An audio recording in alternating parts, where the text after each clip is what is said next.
इचलकरंजीतील शिवतीर्थावरून या पायी मार्चला सुरुवात झाली। पारंपरिक वेशभूषा आणि रथात ठेवलेला मागणी फलक अशी ही पदयात्रा दुपारी 2:30 वाजता जिल्हाधिकारी कार्यालयाजवळ आली।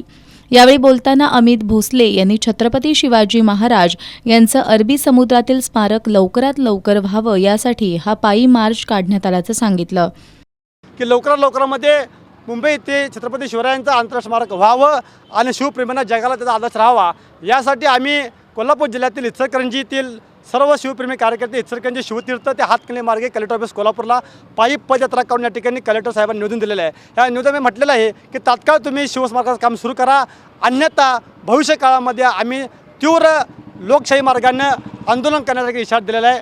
या ठिकाणी आम्हाला आशा आहे की कार्य सम्राट म्हणून घेणारे मुख्यमंत्री लवकरच लक्ष घालतील, कार्य सम्राट म्हणून माननीय पंतप्रधान मोदी साहेब लक्ष घालतील।